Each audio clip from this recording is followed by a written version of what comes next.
Today, I'm going to rank every Red Dead Redemption 1 death in a tier list, starting from the worst deaths and going all the way up to the best deaths. 99% of my viewers are unsubscribed, so if you'd like to see more content like this, subscribe, as we'll be posting tier lists every single day. In last place, 9th place, I've got the Colonel Allende and Bill Williamson death together because they're kind of just together as their death, and I think their death just kind of sucks. Like, you do eventually take out these two characters, but I feel like it's very underwhelming the way you actually, finish them off. And I feel like there's no like intrigue to it where it's like, oh, it's like a shootout and you end them. They're coming out, they're like a little scared, wimpy people. And, while I feel like that definitely does elevate it a little bit, Colonel Allende is a character I don't care about at all. And I feel like Bill, it does definitely represent Bill that this is the way he actually dies. He's always hiding away. He's this big dumb guy that's always trying to hide away and find his way out of these things. And clearly Allende wants to kill him here, but I don't think it's interesting enough to like really put it any higher. And I think the fact that Allende kind of forces him out and eventually like turns on him, really makes sense. And while I think this death is kind of cool for Bill, I think Allende is a really bad character. I think he's probably one of the worst characters in the entire game, and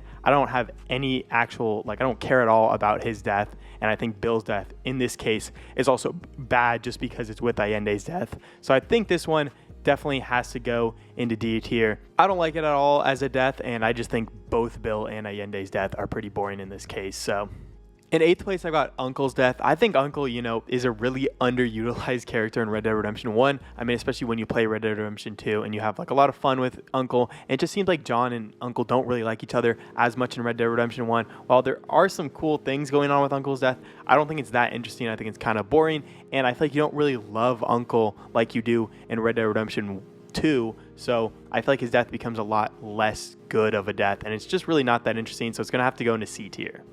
In 7th place, I've got Javier Escuella's death. I think Javier is an interesting character in Red Dead Redemption 1 just because he's like kind of the same thing as Bill, but like a lot more slippery and slimy as a character. And I think his death kind of represents that as well as Bill's does. But I feel like, again, his death isn't that interesting. If you do kill him yourself, you just have to shoot him. And if you do hog time and bring him back, then you can, eventually have him die by the government, which is pretty similar to how John dies, which I guess is kind of interesting in its own right.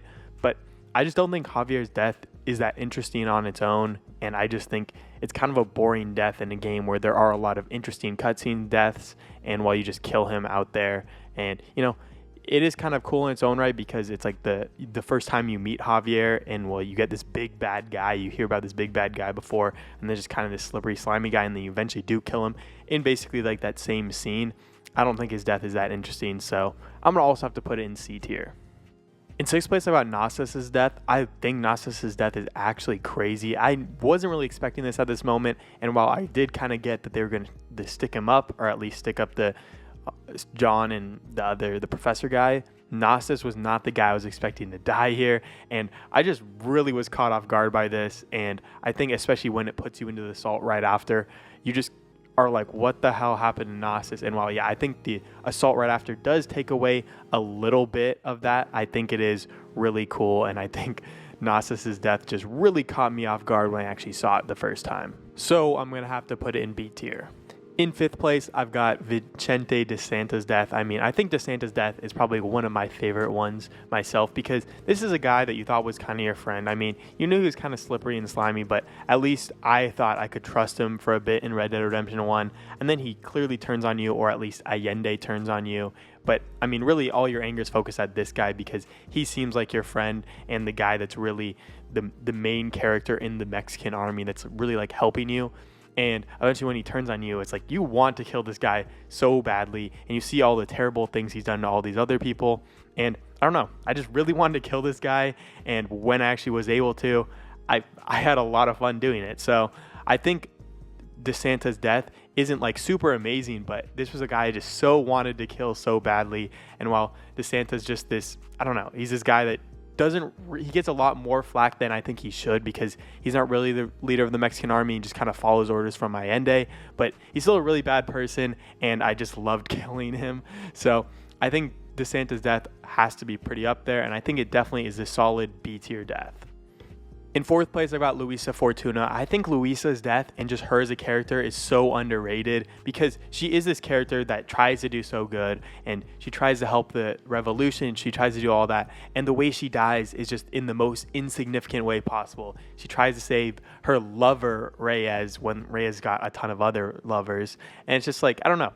I love this part, and I just think it shows how insignificant Luisa really is in the game and how other people just clearly take advantage of her. And while maybe there could be some other stronger women characters in the game, like there should be some other stronger women characters in the game, I think Luisa really like getting manipulated by Reyes is a really strong way of like showing that even though Reyes is supposed to be the good guy here, and clearly in 1914 you read in some of the ledgers where it's like Reyes has started a whole thing and he's like been killing a bunch of people that like disagree with him. It's like Reyes really is a bad character, and when she does eventually die, when Luisa dies, and then he's like, we gotta make a Laura day. I don't know, I love her character, and I think her death perfectly suits her as a character because she seems like this such a nice person, but then she dies in the most insignificant way possible, and it's to save her lover who really doesn't care about her at all. So I don't know, I really like this death, and I think this one definitely has to go into A tier.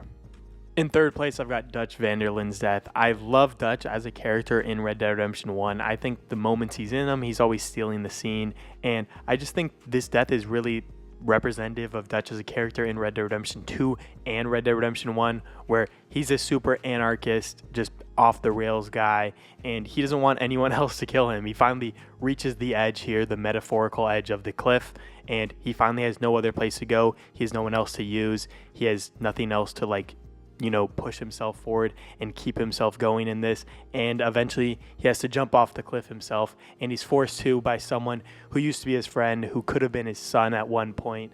This was someone who taught John how to read, taught John how to do everything. And eventually the people he uses are coming back to bite him, and eventually going to kill him. So I don't know. I think Dutch's death in Red Dead Redemption 1 is almost perfect. It just perfectly represents him as a character and this communist, anarchist kind of guy. This guy who always wants to take from the rich, give back to the poor, and just destroy society as a whole is finally coming back to him because society had to catch him. And he doesn't want to let society actually kill him. So that's why he jumps off the cliff himself. So I don't know. It's just the perfect way of showing off Dutch's death and ending him as a character. It's also funny that, John doesn't really get any benefit out of this. He eventually does get killed himself, but I don't know. I just love Dutch's death as a whole, and I think it perfectly encapsulates him as a character and just perfectly wraps up his character as a whole.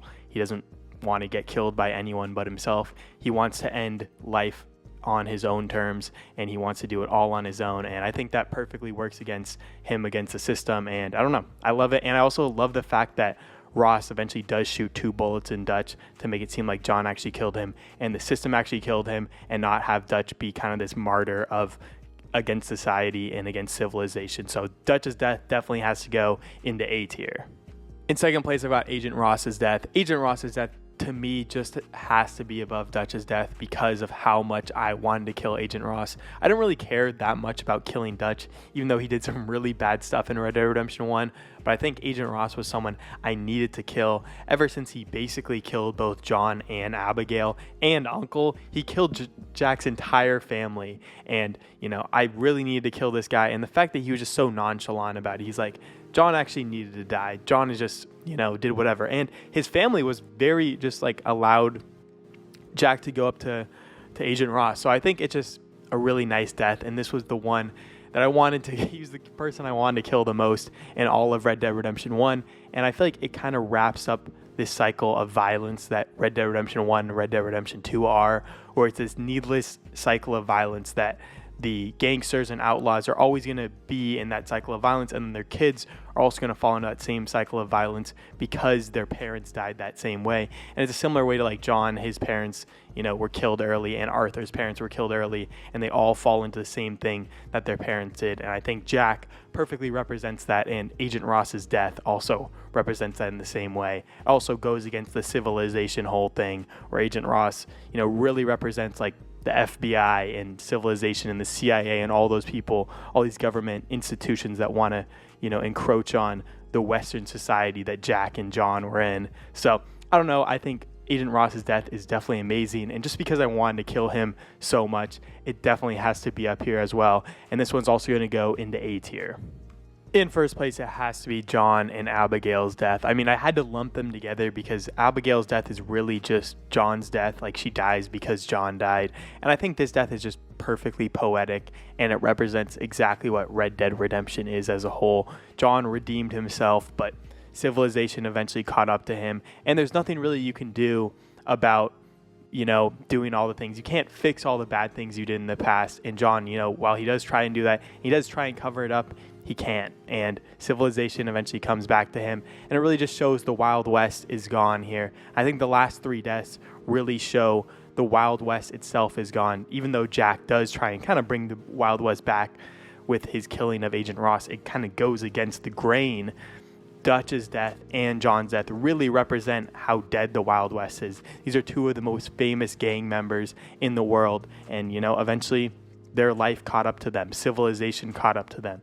Everything caught up to them. And Jack, you know, he sees his father die, and he kind of follows in the same footsteps as him, and he's like, I want to kill the guy who killed my father. Also, the fact that Agent Ross and all these people just immediately turn on John, even though he does what he did for them, shows that these government officials are really corrupt. And, you know, while they are going to, you know, make promises and all that, you're not really covered, because they can always turn on you, and they can always do these bad things to you because they can, you know, they're corrupt, and they can cover it up. They can cover up whatever they do, or they can justify it in a bad way. It just shows that how the government has kind of corrupted their whole society at this point, and has kind of just gotten rid of the Wild West as a whole. And I just think John and Abigail's death really show how, yeah, the Wild West in general is gone at this point. And it just shows there's no more Wild West. And I think that's what's so great about the Red Dead Redemption series. It shows the death of the Wild West as a whole. I feel like John's death really represents that whole thing. So this one's definitely going to have to go into S tier. So that wraps up my entire Red Dead Redemption 1 deaths tier list. Let me know what you guys would change in the comments. And if you guys do want more content like this, please like this video and subscribe, as I'll be putting out tier lists every single day.